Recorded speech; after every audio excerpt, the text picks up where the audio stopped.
ये एक haunted school है और ये यूपी में था। यहाँ पे जैसे वो शेड गिर गई थी, बच्चे पढ़ रहे थे, तो वहाँ पे बच्चों की डेथ हो गई थी स्कूल में। तो स्कूल में जब डेथ हो गई थी भाई, तो काफ़ी टाइम से वो स्कूल बंद रहा। मुझे वहाँ के प्रिंसिपल ने मेल किया कि सर ऐसे ऐसे हम चाहते हैं कि आप यहाँ पे इन्वेस्टिगेशन करो, जो आप चार्ज करोगे मैं भी आपको दूंगा। तो मैंने बोला यार बच्चों की बात है, पैसा क्यों लेना है, चलते हैं। भाई मैं वहाँ पे गया और वहाँ पे मैं 2 बजे, मेरे को आज भी याद है, मैं 2 बजे वहाँ पे रात को घुसा था उस स्कूल में। और वहाँ पे मैंने नेचुरल इन्वेस्टिगेशन करी थी, जिसमें किसी भी मशीन का मैं यूज़ नहीं कर रहा हूँ। उसमें एक बैलून रखा हुआ है सामने। जैसे जैसे मैं सवाल पूछ रहा हूँ कि बेटा आप मेरे आसपास हो, और मैं बोल रहा हूँ बेटा अगर आप मेरे आसपास हो तो इस बैलून को लेफ़्ट करो, इस बैलून को राइट करो, तो आप वो वीडियो देखोगे। मतलब वहाँ पे एयर का कोई सोर्स नहीं है उस रूम के अंदर। आप वीडियो देखोगे, बिल्कुल वाइड एंगल में वो शूट हो रहा है, बीच में बैलून रखा है, जैसे जैसे मैं सवाल पूछ रहा हूँ वैसे वैसे वो बैलून मूव हो रहा है। तो वहाँ पे बच्चों की स्पिरिट्स जो थी वो मुझे आंसर तो कर रही थी, लेकिन जैसे ही मैं उस लोकेशन से निकला, उस लोकेशन से निकलने के बाद ही भाई मेरी कार का क्या कहते हैं वो एक्सीडेंट हो गया। जैसे ही एक्सीडेंट करा, मतलब ठीक कराया मैंने उसको, रिपेयर कराया वहाँ से। उसके बाद भाई कार का टायर फट गया। जैसे ही टायर फट गया तो उसके बाद बैटरी ख़राब हो गई। बैटरी ख़राब होने के बाद भाई उसका कैम्बर फट गया। तो मैं कार को 4 दिन में लेके आ पाया अब दिल्ली वापस। तो मुझे लगा यार ये हो क्या रहा है। मैं उसके बाद नेक्स्ट डे मैंने बोला कि हनुमान मंदिर चलते हैं, कनॉट प्लेस भाई दिखाते हैं। हनुमान मंदिर गए भाई। जैसे ही मैं लैपटॉप लेके जा रहा था, नया लैपटॉप लिया मैंने, वो कार में रख के गया, वो लैपटॉप की स्क्रीन टूट गई। मतलब लाइक एप्पल का जो मैक प्रो था वो एकदम स्क्रीन टूट गई। मैंने बोला यार ये कुछ हो रहा है, अब मेरे को दिखाना पड़ेगा। तो फिर मेरी तबीयत ख़राब हो गई। मुझे मेंटली ये लग रहा है कि मेरी लाइफ में कुछ है ही नहीं, मेरे अपने लोग नहीं हैं। मुझे ये लग रहा है कि मेरे आसपास कोई है, मुझे बार बार कोई टच करता रहता है, मुझे ये फील हो रहा है। सपनों में वो स्कूल नज़र आने लग गया। मेरे को ये लगने लगा कि बच्चे वहाँ से आवाज़ मार रहे हैं। मैंने बोला यार ये बड़ा डिस्टर्बिंग सा हो गया भाई। मैंने 10-15 दिन काम ही नहीं किया। मैंने अपने आप को रूम में बंद कर लिया। मेरी माँ मेरे से पूछ रही है कि तू खाना क्यों नहीं खा रहा। मैंने बोला खाना खाने का मन नहीं है। मैंने बोला कि वो कह रहे कि चल दोस्तों के साथ चले जा, पार्टी में चले जा। मतलब मन ही नहीं है। फिर मेरे घर वालों को थोड़ा सा डाउट हुआ। फिर मेरे घर वालों ने बोला कि भाई तू अपने बाबा के पास जा। फिर आप मानोगे नहीं कि मैं बाबा के पास गया। बाबा के पास जैसे ही पहुंचा, उन्होंने छूटते ही मेरे को एकदम बोल दिया कि गाड़ी के टायर फटने लग गए, गाड़ी ख़राब होने लग गई हैं, और क्या कहते हैं कमरे में अपने आप को बंद करके रख लिया तूने। मैं हाँ बाबा। उन बाबा ने भाई ऐसे ऊपर करके देखा, कहते जा अब कुछ हो जाए तो बता दियो। मैं बाबा मुझे डर लगता है कि मैं घर से निकलूँ ना। मतलब एक ऐसा भी लेवल आ गया था कि मेरे को डर लगने लगा कि यार मैं नहीं निकलूँगा अब घर से। तो उन्होंने बोला अब घर से बाहर निकल, जो करना है वो कर। तो मैंने कहा क्या हुआ था? कह रहे बच्चों की आत्मा लग गई थी ना तेरे पीछे। मतलब उनको मैंने कुछ बताया नहीं है। उनको कुछ बताया नहीं है कि क्या हुआ है, कहाँ गया था, क्या कहाँ गया था, क्या किया था, कहाँ था, क्या करता हूँ। वो खुद से बोलने लगे कि भाई बच्चों की आत्मा लगी है ना, जा तू ठीक हो गया। मैंने कहा चलो यार ठीक हो जाऊंगा। फिर मैं थोड़े दिन बाद आया, मेरे को लगा यार वो स्कूल की वजह से मैं बड़ा परेशान रहा। भाई मैं दोबारा उस स्कूल में गया। मैंने बोला कि नहीं भाई ये इसको करना है, इसको सॉर्ट करना है। दोबारा उस स्कूल में गया। स्कूल में जाके फिर इन्वेस्टिगेशन करी। फिर वहाँ पे बच्चों की स्पिरिट से बात करी, वो मेरे को साइंस मिले, सब कुछ। भाई ये ना थोड़ा डीप में बताओ इस चीज को कि जैसे मान लो आपने बच्चों से क्या क्वेश्चन पूछे। भाई थोड़ा सिनेरियो एक्सप्लेन करो कि आप क्लासरूम में थे, कहाँ बात कर रहे थे, हाँ क्या मैं सीन। बताता हूँ। मैं क्लासरूम, लाइक 2-3 क्लासरूम थे गांव में, आपको पता है कुछ बच्चे दरियों पे पढ़ते हैं और कुछ बच्चों के लिए बेंच थी।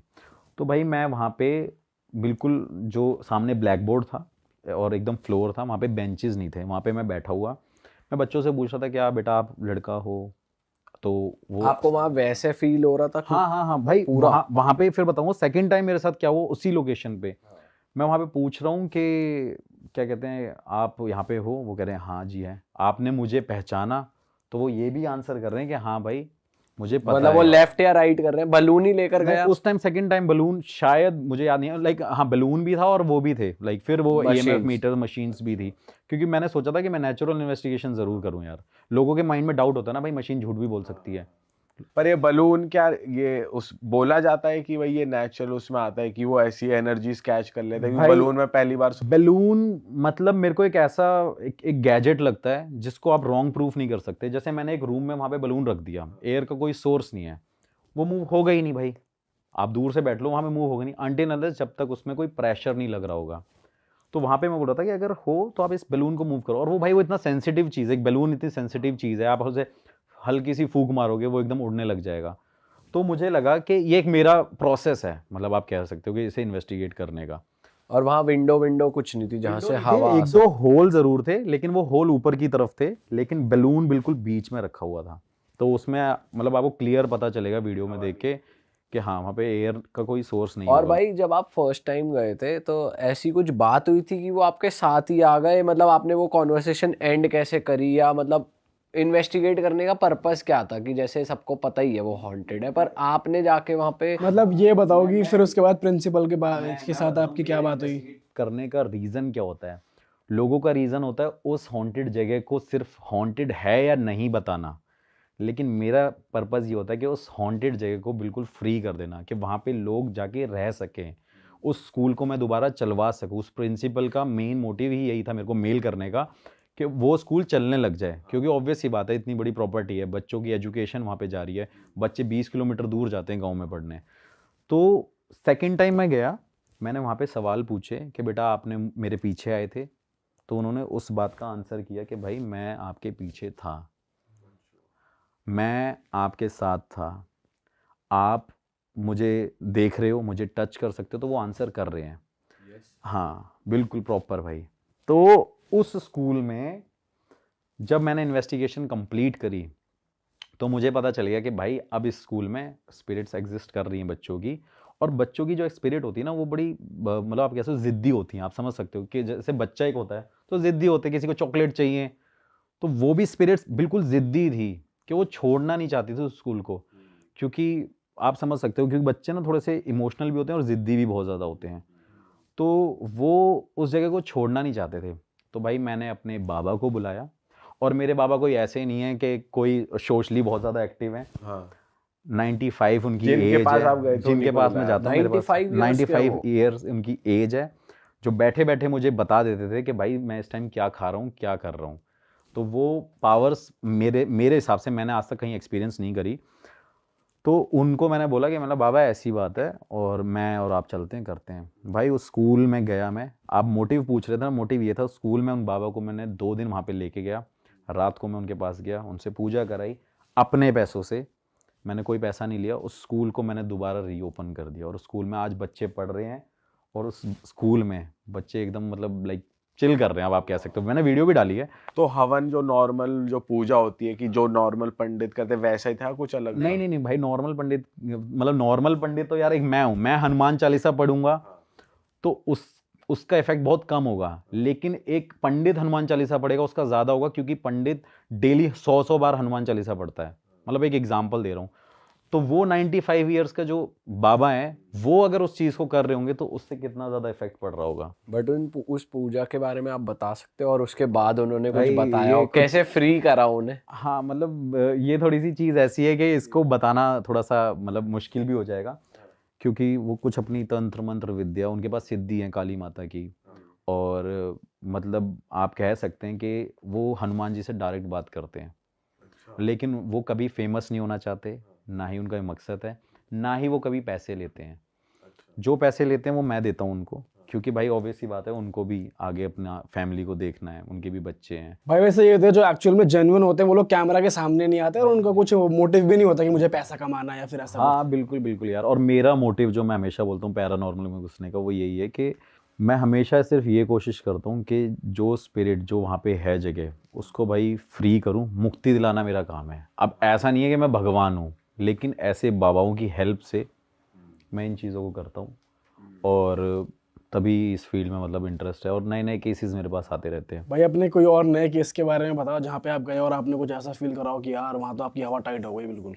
भाई एक ऐसी जगह है उत्तराखंड में, एक भाई लोहा घाट, चंपावत डिस्ट्रिक्ट है, और लोहा घाट एक शहर है, उसके ऊपर है एक पहाड़ों के बिल्कुल ऊपर टॉप पे, अबॉट माउंट करके। हाँ, वो एबॉट माउंट भाई वहाँ की मतलब बहुत इंटरेस्टिंग स्टोरी भी है। और वहाँ पे जो हुआ है मतलब मैंने आज तक कभी, और इवन वो वर्ल्ड का भी और इंडिया का भी मोस्ट हॉन्टेड हॉस्पिटल में काउंट होता है। अच्छा। और आप एक चीज़ आपने कभी सुनी नहीं होगी कि चर्च भी हॉन्टेड होते हैं। लाइक चर्च के अंदर, मतलब लाइक एक गोवा में चर्च है, वो बताता है कि हॉन्टेड है, लेकिन अंदर अगर पॉजिटिविटी है तो भाई वो हॉन्टेड क्यों है? तो वहाँ पे ऐसे 3-4 जगह जो बड़ी हॉन्टेड है। तो उसकी स्टोरी भाई ये है कि वहाँ पे एक ज़माने में मतलब जब ब्रिटिशर्स का टाइम रूल करते थे, वहाँ पे ब्रिटिशर्स रहते थे। वहाँ पे उन्होंने क्या किया कि जब वो ब्रिटिशर्स वहाँ पे जा रहे थे तो कुछ ब्रिटिशर्स वहाँ पे रुक गए क्योंकि उनको वो जगह बड़ी पसंद आई। तो वहाँ पे एक एबॉट हेरल्ड माउंट करके एक बंदा था, वो वहाँ पे रुक गया और उसने अपना घर वर बनाया, वहाँ पे कुछ हवेलियाँ बना ली। फिर उसके बाद वहाँ पे उसने एक हॉस्पिटल खोल दिया वहाँ पे कि भाई लोगों की ना फ्री सेवा हो, इलाज हो, लोग यहाँ के गांव के जो परेशान रहते हैं। उसमें कुछ फॉरेनर्स भी थे और जो लोकल कुछ इंडियंस थे वो भी, तो वहाँ पे लोगों को इलाज मिल सके बेसिकली। तो भाई वो हॉस्पिटल चलता रहा कुछ टाइम तक। तो थोड़े टाइम बाद वहाँ पे एक डॉक्टर अपॉइंट हुआ। डॉक्टर का नाम था डॉक्टर मॉरिस, और डॉक्टर मॉरिस का दूसरा नाम था और पूरे वर्ल्ड में और इंडिया में फेमस है डॉक्टर डेथ। उसको डॉक्टर डेथ बोलते हैं। तो क्या हुआ भाई कि जब वो डॉक्टर अपॉइंट हुआ तो वहाँ पे काफ़ी सारे पेशेंट ठीक ज़रूर होते थे। मतलब ये बड़ा चलता था कि डॉक्टर मॉरिस को दिखाना है, डॉक्टर मॉरिस यहाँ पे रहते हैं। और उनके अंदर बताते थे कि एक जादू है और उनके पास ऐसी कोई पावर्स हैं, कुछ ऐसी एनर्जीज़ हैं जिससे पेशेंट ठीक हो जाते थे। कहते थे कि वो नब्ज़ देख के बताते थे कि वो पेशेंट की मरने की डेट टाइम बता देते थे।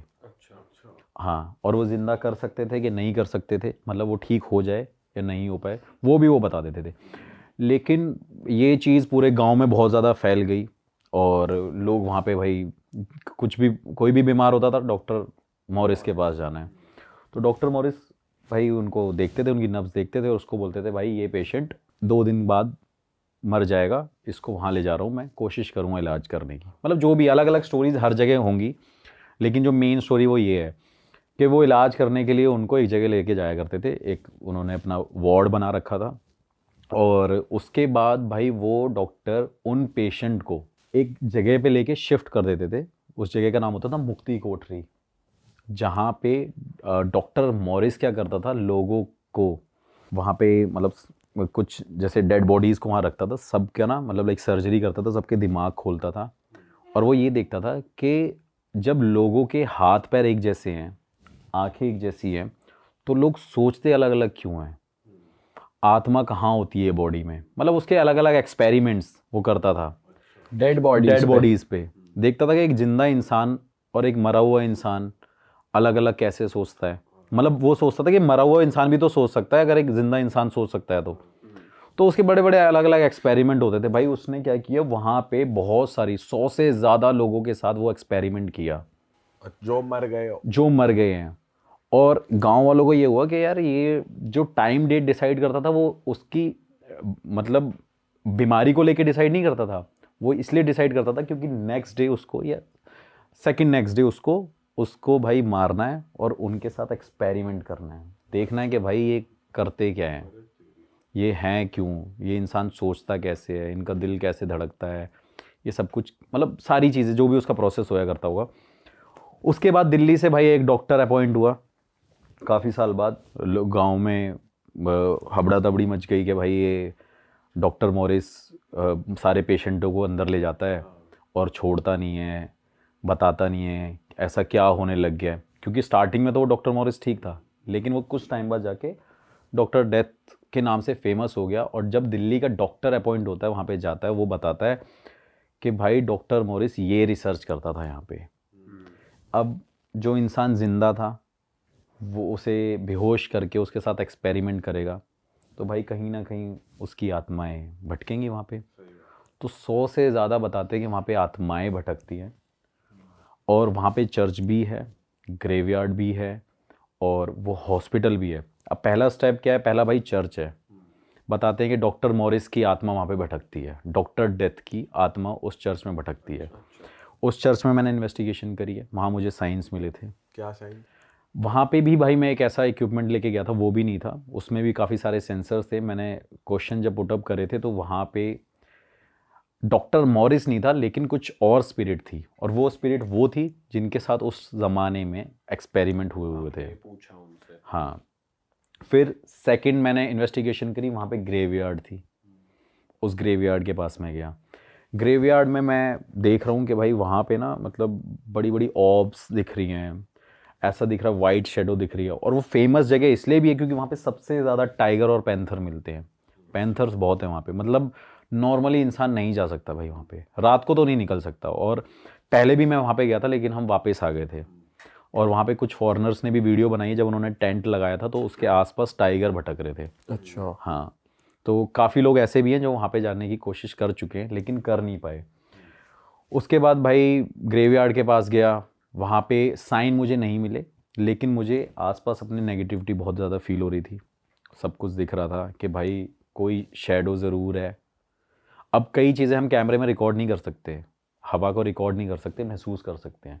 तो वैसी वो चीज़ें मुझे महसूस हो रही थी और दिख भी रही थी, लेकिन कैमरे में रिकॉर्ड नहीं हो रही थी। लेकिन अगर आप मेरी उस वीडियो को देखोगे तो शायद उसमें आपको वो दिखेगा कि एक ऐसी लाइट वहाँ से आ रही है जहाँ से कोई मतलब ही नहीं बनता लाइट आने का।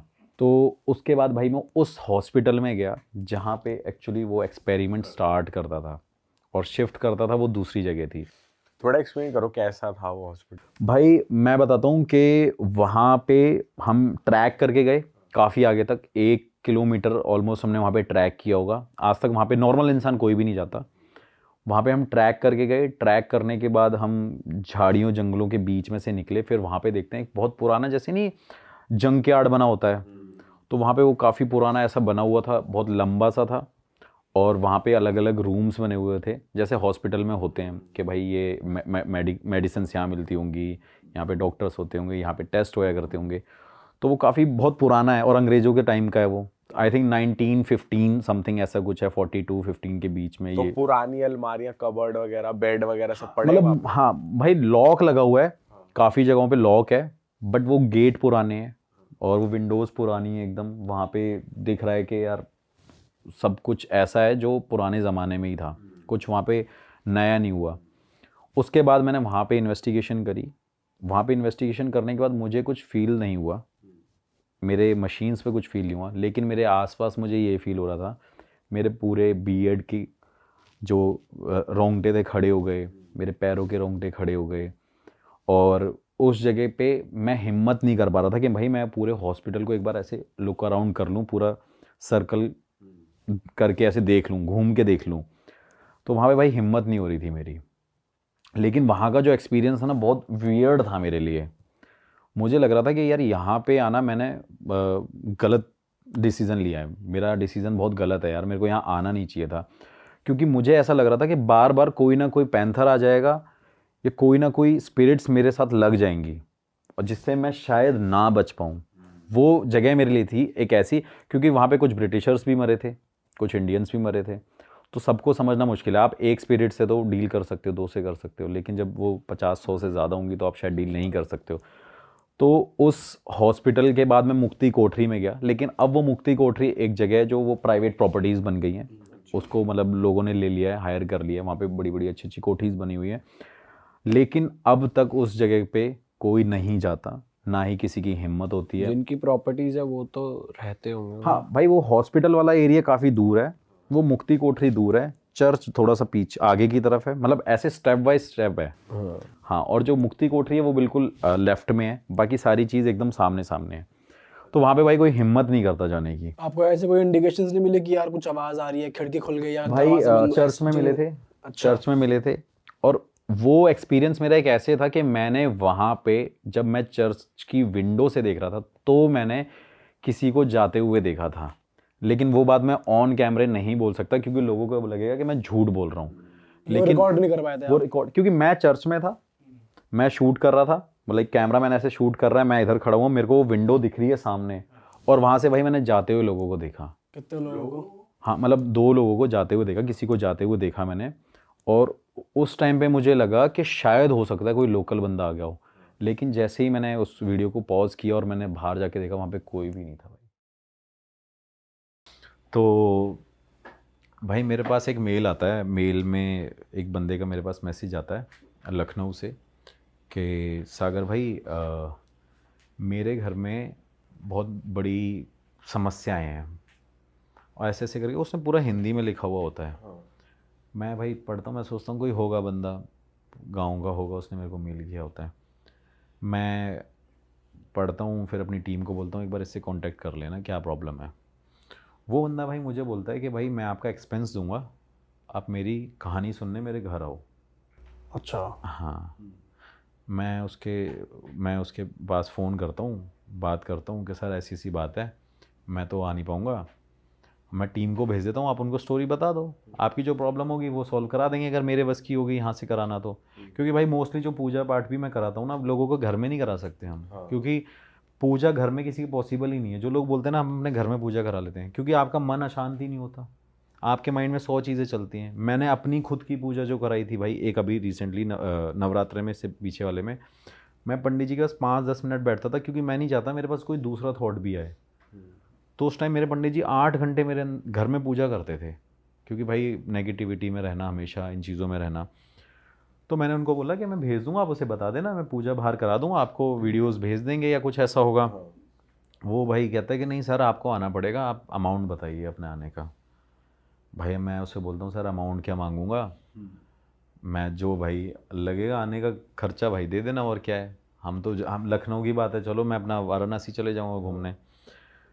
तो भाई वो अमाउंट भेजता है, मैं वहाँ जाने के बाद मुझे पता चलता है कि वो एक आप कह सकते हो कि एक पार्लियामेंट का ही बंदा था। अच्छा। हाँ, जो भाई स्पीकर थे, वो एक पावरफुल बंदा मतलब। पावरफुल बंदा स्पीकर था, बता रहा हूँ आपको, स्पीकर थे, अब वो छोड़ चुके हैं उस चीज़ को। तो मैं उनसे मिलता हूँ, मैं बड़ा शॉक्ड होता हूँ भाई। उनके घर पे जाता हूँ, वैसे 4 फॉर्च्यूनर खड़ी हुई हैं, गाड़ियाँ खड़ी हुई हैं, इनोवा खड़ी हुई है। मैं जाता हूँ उनके घर में, एंटर करता हूँ, मैं सोचता हूँ भाई मैं कहाँ मिलने आ गया किसी से। अब मैंने उनसे पूछा कि सर आपकी परेशानी क्या है।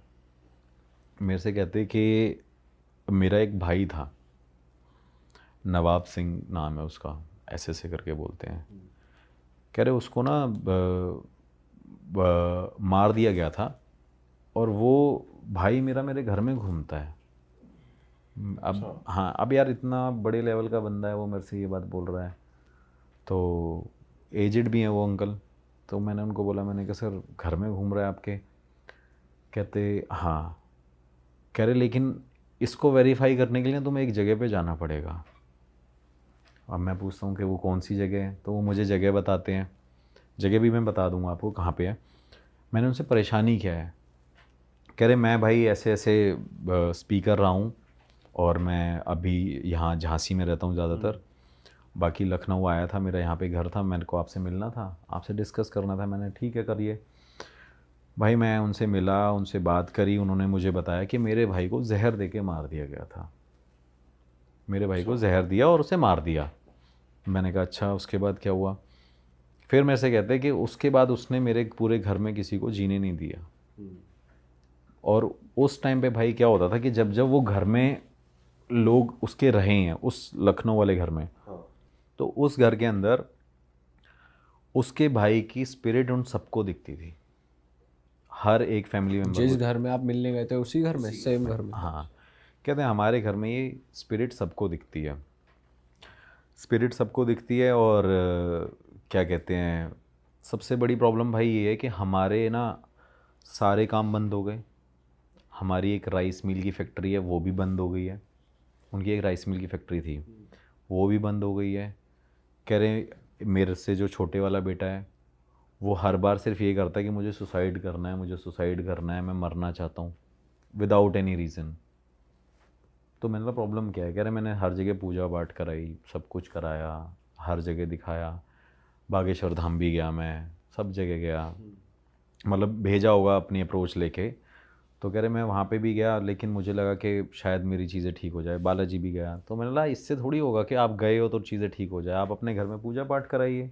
हो सकता है उसे शांति ना मिली हो इंसान को, हो सकता है वो अभी भी क्या कहते हैं, कि वो अंतिम संस्कार सही अभी ना भी हो। प्रेत योनि में हो। तो मेरे से कहता तो बेटा आप एक काम करो, मेरी हेल्प करो। मैंने कहा सर मैं देखता हूँ। इस बीच में भाई एक चीज़ और है कि उसके घर में जितनी भी लेडीज़ हैं उनको वो श्राप उसके मरने के बाद हो गया, उनके घर में कोई प्रेग्नेंट नहीं हुआ अब तक। अच्छा। मतलब जैसे उसके बेटे की शादी हुई तो उसको काफ़ी टाइम हो गया, फिर उसी का भाई हो गया, उसके बेटे की शादी हुई, उनका भाई क्या कहते हैं कोई प्रेग्नेंट नहीं हुआ, वो श्राप उनको चढ़ा हुआ था। तो मैंने बोला हो सकता है सर कि उन्हीं की वजह से सब कुछ हो रहा हो। फिर वो मुझे जगह बताते हैं कि अब एक काम करना, तुम इस जगह पे जाना। उसकी वीडियो मैंने डाली नहीं है, मैंने बनाई थी, लेकिन उन्होंने मेरे को लोकेशन बता दी। और ये गांव वालों को भी नहीं पता, ये लोगों को भी नहीं पता कि एक मंदिर में आप सोचो, एक शिव जी का मंदिर है, हनुमान जी का मंदिर है, उसके अंदर किसी इंसान की तस्वीर लग सकती है? नहीं लग सकती। नहीं लग सकती ना। उस जगह पे भाई उस इंसान की आकृति जैसा उसको स्थान दिया गया है। मतलब ये बहुत बड़ी बात है। आप एक सोचो कि एक इंसान को आप भगवान से तुलना करके बता रहे हो कि इस इंसान को वहाँ पे रखा गया है। भाई मैं उस जगह पे जाता हूँ, मैं शाम तक वेट करता हूँ। शाम तक वेट करने के बाद उन्होंने मेरे को ये बताया, मैंने कहा सर ठीक है मैं एक बार इन्वेस्टिगेशन करने ज़रूर जाऊँगा वहाँ। तो भाई मैं वहाँ पे पहुँचा, पहुँचने के बाद शाम तक का वेट किया, खेतों में रहा मैं पूरे टाइम, धूप में ही रहे, खेत के अंदर बैठे रहे, मतलब शाम हो जाए। तो उन्होंने बोला कोई परेशानी नहीं होगी, अगर कोई परेशानी हुई तो तुम मुझे फ़ोन कर देना। उन्होंने अपनी फैमिली का मेंबर कोई भी नहीं भेजा। कह रहे अगर मेरी फैमिली का मेंबर कोई भी वहाँ गया तो भाई वो पागल ही हो जाएगा। अब रीज़न ये था कि वो जो बंदे की डेथ हुई थी तब वो बंदा उस जगह पे प्रेजेंट था जहाँ पे उसका वो मंदिर बनवाया गया है। हाँ, उस टाइम पे क्या हुआ भाई कि वहाँ पे उस इंसान ने मतलब अपने आप की मृत्यु वो हुई, मतलब अपने आप को मार ही लिया था एक तरीके से। वो दोस्तों के साथ मिला, उनके साथ कुछ खाया पिया, उन्होंने उसको अप्रोच किया, जहर दे दिया, ज़बरदस्ती खिला दिया उसको मना भी किया गया था कि अपने इन दोस्तों के साथ मत रहे। और ऐसा नहीं कोई नॉर्मल लोग थे, वो भी हाई प्रोफाइल लोग ही थे। तो भाई उन्होंने मना किया था तो उसे जहर दे के मार दिया गया। उस बीच में भाई उसने क्या किया, वो इंसान प्रेत योनि में चला गया। प्रेत योनि में जाने के बाद जो इंसान उस जगह से गुजरा भाई, ये हकीकत बात है, मेरे पास एक इंटरव्यू भी पड़ा हुआ है छोटा सा, मैं आपको दिखा दूंगा। न्यूज़ में आया था? न्यूज़ में नहीं आया भाई, ये चीज़ें न्यूज़ में कहाँ ही डालते हैं। मतलब इंटरव्यू किसका था? इंटरव्यू एक बंदे का है जो लोकल बंदा है ना वो वहाँ का। आप ही ने लिया वहाँ? हाँ, मैंने रात को ऐसे ही उसको, शाम को मेरे को मिला तो मैंने बोला भाई वहाँ पे चलो, तो कह रहा मैं नहीं जाऊँगा वहाँ पे, मैं वहाँ पे जाऊँगा ही नहीं। मैंने कहा भाई साहब क्या दिक्कत क्या है, मैंने उससे भी थोड़ा सा वेरीफाई किया। वो उसने मेरे को फिर बताया कि यहाँ पे जो भी आया है या तो वो उसका मानसिक संतुलन हिल गया है, मेंटली डिस्टर्ब हो गया है वो, और यहाँ पे कई लोगों की डेड बॉडीज़ भी मिली हैं कि मतलब जैसे कोई ना कोई मर गया हो सकता है रीज़न कुछ और होगा, लेकिन क्या है वो क्लेम उनको करते हैं और ब्लेम भी उनको ही कर रहे हैं कि इनकी वजह से होता है। इस बीच में भाई क्या हुआ कि वहाँ पे जो 4 लोग थे जिनको उन्होंने मारा था, तो वो लोग वहीं पे उसी जगह पे मारे गए, एक एक करके वो उन इंसानों को मार दिया। हाँ, और वो मारा किसने, वही जो बंदे को Spirit जहर दिया गया था, उस स्पिरिट ने, वो प्रेत योनि में था। फिर लोगों को लगा कि भाई ये क्या कहते हैं, ऐसे ऐसे लोग मर गए हैं, यहाँ पे ये सब हो गया, जो यहाँ पे जाता है वो मेंटली डिस्टर्ब हो जाता है। और सबसे बड़ी बात ये कि उसके घर में वही घूम रहे हैं, हाँ, वहाँ भी दिख रहा है और यहाँ भी दिख रहा है, यहाँ भी दिख रहा है। और आप जब गए थे आपको कुछ नहीं हुआ? भाई मैं बता रहा हूँ, मैं सच बता रहा हूँ, मैंने जैसे ही थोड़ा से कदम बढ़ाए ना भाई, मैं वापस आ गया, इतनी तेज़ हवा चलने लग गई। फिर मैंने मेरे को खुद डर लगा भाई वहाँ पे। और मुझे डर पता है क्या लग रहा था कि जिस तरीके से उसकी फैमिली में और उन लोगों ने बताया था ना मुझे स्टोरी कि वहाँ पे वो रहते हैं। और हाँ, एक चीज़ और है कि वो जो मेंटली डिस्टर्ब होते हैं वहाँ पे बताते हैं कि यहाँ लाल कपड़ा पहन के कोई नहीं आता। और सोचो हनुमान जी का मंदिर है, यहाँ पे लाल कपड़ा वर्जित है, उसके मेंशन कर रखा है कि आप लाल कपड़ा पहन के यहाँ पे नहीं घूम सकते, चाहे दिन में चाहे रात। हाँ, मतलब दिन में तो लोग चलो मंदिर जाते हैं, 6 बजे के बाद वहाँ कोई नहीं जाता, अलाउड ही नहीं है किसी को जाने के लिए, प्रॉपर ताले लग जाते हैं वहाँ पे। बट वही उन्होंने मेरे को परमिशन दे दी थी, वो कह रहे थे आप जाओगे अपने रिस्क पे पर। तो मैंने कहा चलो ठीक है, वो कोई प्रॉब्लम नहीं है, हम चले जाएंगे। भाई मैं गया वहाँ पे, हवा चलने लगी, मुझे सच में ऐसा लगा कि कोई इंसान घूम रहा है वहाँ पे, कोई है। और उनकी जो बना रखी थी ना आकृति, वो भी थोड़ी सी ऐसी एक कह सकते हो, मतलब अब मेरे को बोलने में भी डर लग रहा है कि वो भयानक सी थी थोड़ी, मतलब देख के डर लग रहा था, मतलब यार ये इंसान मेरे को यहीं अटैक ना कर दे। तो मैं भाई उनको बोलने लग गया, मैंने यार डर तो थोड़ा सा लग रहा है यार, चल लेते हैं वापस। तो फिर एक मेरा कैमरामैन बड़ा ऐसे वही है बड़ा, अरे चलो ना भैया यार कोई बात नहीं है वो। मैंने कहा मुझे अपनी चिंता नहीं होती, मेरे को तुम्हारी चिंता होती है भाई, तुम्हारे साथ कुछ हो गया, क्योंकि मेरे बहुत सारे कैमरामैन छोड़ के चले गए हैं मुझे इस चक्कर में, जाएंगे ही भाई, बड़ी हाँ। मुश्किल से आते हैं भाई पकड़ में, पैसे दे दो तब भी नहीं आते। हाँ हाँ फिर कहते हैं वो, मेरे से कह रहा चलो चलो चलते हैं भाई। मैं उसके पास गया, उसके पास जाने के बाद मैंने उसको बोला कि भाई इन्वेस्टिगेशन है, जल्दी जल्दी शुरू करेंगे, कहानी वानी में टाइम वेस्ट नहीं करेंगे। और आप मानोगे नहीं कि मैं उस मंदिर के अंदर एंटर हुआ, मुझे सच में फील हुआ कि वहाँ पे कुछ है। मेरे वही अपना जो पर्सनल सेंसर मेरा बन रखा है, मेरे गूज बम्स खड़े हो जाना, ये सारी चीज़ें, साथ वालों के साथ भी यही हुआ। वो बंदे जब मेरे साथ गए, उन्होंने मेरे को छूटते ही मेरे पीछे से हाथ पकड़ के ऐसे बोला कि भैया यार चल लो यहाँ से ना, डर लग रहा है। और सबसे मैंने बोला भाई मंदिर भी है यहाँ पे, डरना क्यों है, ऐसा भी कुछ नहीं है, एक बार चल के देख लेते हैं। भाई आप मानोगे नहीं कि मैंने वहाँ से, उस मंदिर के वहाँ से निकल के इन्वेस्टिगेशन भी थोड़ी सी दूर करी, मतलब मंदिर के पास नहीं करी, और जो स्टोरी टेलिंग भी करी ना वो भी थोड़ी दूर करी। लेकिन वहाँ पे जब मैंने वो सवाल पूछे ना भाई कि यहाँ पे ऐसा ऐसा ऐसा सब कुछ है, तो भाई वहीं पे हर एक सवालों के मेरे को जवाब मिले। दूर खड़े होके भी जवाब आ रहे थे? हाँ हाँ हाँ भाई, दूर खड़े हुए मेरे को बोला कि भाई अब भाई डेथ तो वहीं हुई थी उनकी, पूरा एरिया ही वहीं है उनका, तो मुझे वो आंसर मिल रहे थे। लेकिन एक डर जो मुझे बार बार लग रहा था ना, मुझे लग रहा था कोई अटैक ना कर दे, और ये मैं गलत हूँ कि ऐसा नहीं होगा, लेकिन वो जो डर है ना एक, वो अंदर बैठ गया, क्योंकि उन्होंने भी ये बोला और गाँव के वाले बंदे ने भी मेरे को ये बोल दिया कि भाई ये अटैक ना कर दे। मैंने कहा चलो ठीक है भाई, यहाँ पे एक काम करते हैं, रुक जाते हैं। रुकने के बाद थोड़ी देर बैठे रहे, हम कार में बैठे रहे भाई। अब मैं वो खेतों में अपनी थार लेके गया था भाई, जैसे ही मैं वहाँ पे गया मेरे टायर पंक्चर हो गया था। अच्छा। टायर पंक्चर हो गया। और सबसे बड़ी गलती मेरे से क्या हुई थी कि मेरा स्टेपनी का जो टायर था वो भी मैंने पंक्चर नहीं लगवाया था। वो मेरा किसी इन्वेस्टिगेशन में कहीं करा था, लोगों ने मेरा टायर फाड़ दिया था, मतलब खड़े खड़े, वो भी यूपी में ही। तो मेरे को लगा यार मैं फंस गया भाई। फिर मैंने वहाँ पे वो कार छोड़ के आ गया कि मैंने चल काम करते हैं, कार छोड़ देते हैं, थोड़ा सा रात को यहाँ रुक जाएंगे, और फिर हम वॉक कर करके आगे मार्केट की तरफ निकल गए। मैंने उनको फ़ोन किया, सर ऐसी सी बात हो गई है, मैं यहाँ पे था और मेरे साथ ये हो गया। कह रहे मैं कह रहा था ना तेरे को वहाँ पे है, कह रहे करने वाला मेरा भाई है। अब यार ये बातें ऐसे बंदा सोच बोल रहे हैं वो प्रॉपर कि मेरे भाई नहीं कर कह रहे मेरे भाई ने तो किया है, मैं आपको बोलता रहा हूँ। फिर वो मेरे से कह रहा है ये आपके बस की नहीं है तिवारी जी केस वो करना। मैंने कहा सर वो तो देखो पता नहीं, ये तो चलो बाद की बात है, वो देखते हैं कि अभी कर पाएंगे कि नहीं कर पाएंगे। भाई उन्होंने फिर मेरे को हेल्प करी कि बोला कि तुम एक काम करो, मार्केट में वहाँ जाओ, वहाँ मेरे नोन के लोग हैं, वहाँ उनसे मिल लेना और वो तुम्हारी हेल्प कर देंगे। और उनको फ़ोन कर रहा हूँ मैं। भाई हम वहाँ पे रात को 2-2:30 बजे उनके पास पहुँचे। उनके पास जाने के बाद उन्होंने बोला कि चाय वाय पिलाई। फिर उन्होंने मुझे भाई स्टोरी बताई कि कह रहे पूरा गाँव डरता ही है, कह रहा पूरा गांव ये 6 बजे के बाद इस जगह पे नहीं आता। और उनका भी यही कहना था कि एक इंसान को मंदिर में उस तरीके की एक वो कैसे मिल सकती है प्लेस के, भाई भगवान को पूजो। और वहाँ का रूल है भाई कि आप पहले आओगे तो पहले उन सबसे पहले उनकी फ़ोटो है, फ़ोटो भी क्या है पूरा पत्थर से बना रखा है कि पहले भाई इनको पूजना है। अगर आप इनको नहीं पूजोगे और यहाँ पे रह नहीं सकते, ये भी एक वहाँ का वो है कि भाई आप यहाँ पे रह भी नहीं पाओगे अगर इनको नहीं पूजोगे। तो लोग क्या करते हैं, दिन में जाते हैं, उनको पूछते हैं, फिर भगवान को पूछते हैं, फिर आते हैं। उन्होंने भाई मेरे को ये स्टोरी बताई। मैंने कहा चलो यार इतने लोग बोल रहे हैं तो भाई हो गई। फिर मैंने सर मेरे को तो ऐसे ऐसे साइन मिले वहाँ पे नेगेटिव एनर्जी के। तो मेरे से कह रहे पता नहीं तुम कैसे बच के आ गए हो और तुमने ये गलती क्यों करी। तो मैंने सर ने बोला था।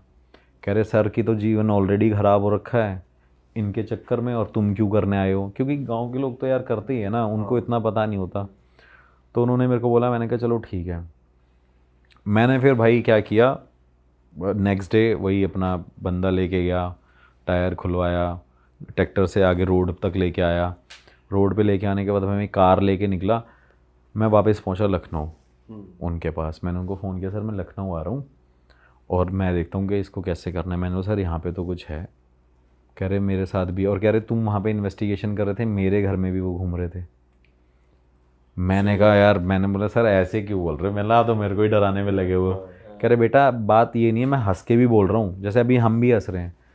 कह रहे जिसके साथ हो रहा है ना वो उस इंसान से पूछो। सही बात है। कह रहा मेरे पास इतनी संपत्ति है ना, इतनी प्रॉपर्टी है, कह रहा उसका वारिस नहीं है मेरे पास कोई, मेरे बेटे हैं, ये भी मरने वाले हैं थोड़े टाइम में, ये भी मर जाएंगे 10-20 साल बाद, कह रहा इसको संभालेगा कौन, हमारा वारिस कौन होगा, हमारा वंश कौन चलाएगा। तो मैंने कहा चलो ठीक है सर, मैं एक बार काम करता हूँ, पता करता हूँ। फिर मेरे से कहते कि आप एक काम करो, अपने गुरुजी से मेरे को मिलवा दो। मैंने कहा सर वो तो मैं आपको तब बताऊंगा, पहले मैं उनके पास जाऊंगा, फिर उनसे पूछूंगा, क्योंकि आप एक रिस्पेक्टेड पर्सन हो। पता चले उन्होंने वो मेरे को बोला कि मैं अभी नहीं मिल सकता, क्योंकि ऐसा होता है भाई, वो कई बार ऐसे, वो भी ऐसे होते हैं, क्योंकि मैं उनके पास जाता हूँ ना भाई, वो मंदिर में बैठे रहते हैं, आते ही नहीं है बाहर। 3 बजे उठ जाते हैं, 3 बजे से भाई सुबह तक पूजा कर रहे होते हैं, फिर शाम को 7 बजे खाना खाते हैं, 9 बजे बैठ जाते हैं, फिर 3 घंटे पूजा करते हैं, 3 घंटे सोते हैं टोटल। उनका जब से मैं उनको जानता हूँ, हाँ 3 आवर्स वो सोए हैं आज तक एवरी डे। तो मैंने सर आप रिस्पेक्टेड पर्सन हो, मैं नहीं चाहता कि आपके साथ ये प्रॉब्लम हो। तो मेरे से कहते कि एक काम करो, आप जाके वहाँ पे पता कर लो। तो मैंने सर इतना ही, फिर मैंने बोल भी दिया भाई कि मैंने बोला यार मैं अपना एक्सपेंस क्यों लगाऊंगा। मैंने कहा सर आपको एक्सपेंस देना पड़ेगा जाने का, या तो आप एक काम करो, मैं लड़का भेज दूंगा, इसको आप 5-10 हज़ार रुपये दे देना, अपनी गाड़ी भेज दो, ये जाके वहाँ पे बात कर लेगा, उनको इसको ये जानते हैं। तो उन्होंने बोला नहीं आप ही जाओगे। कई लोग ऐसे भी होते हैं भाई, मेरे को प्रायोरिटी पे लेके जाते हैं गुरु जी के पास, कि यार जैसे जज साहब थे वो प्रायोरिटी पे लेके गए, मेरे को बोल रहे कि भाई आप मेरे साथ ही चलोगे, क्योंकि मैं यार यही थोड़ी करता रहूँगा, यहाँ से उठाऊँ सुबह, फिर यूपी जा रहा हूँ, फिर 400-500 किलोमीटर जा रहा हूँ, फिर आ रहा हूँ, मेरे पर्सनल टाइम तो है ही नहीं मेरे पास। तो मैंने उनको बोला कि चलो ठीक है मैं चलता हूँ। वो मेरे को भाई लेके गए, मैं उनके पास बैठा, अब मैं गुरुजी के पास उनको बिठा दिया। अब गुरुजी तब तक आधे 1 घंटे तक वो बैठे हुए थे, लोगों से बात कर रहे थे। जैसे भाई वो वहाँ पे बैठे, उन्होंने छूटते ही उस इंसान का हाथ पकड़ा, जो स्पीकर था, सर का हाथ पकड़ा, सर का हाथ पकड़ते एकदम बोले हाँ भाई ये आत्मा लेके क्यों घूम रहा है अपने साथ में, अपने भाई की। तो मैंने ऐसे देखा, मैंने पता नहीं क्या, ऐसे मूड ही हैं वो, मूड के ऊपर है, अगर उनका मन आ गया तो वो बहुत बात बता देंगे, नहीं आएगा तो बहुत दो शब्दों की बात करेंगे। तो मैंने कहा गुरुजी ऐसी ऐसी बात है, इनके साथ ऐसा ऐसा हो गया।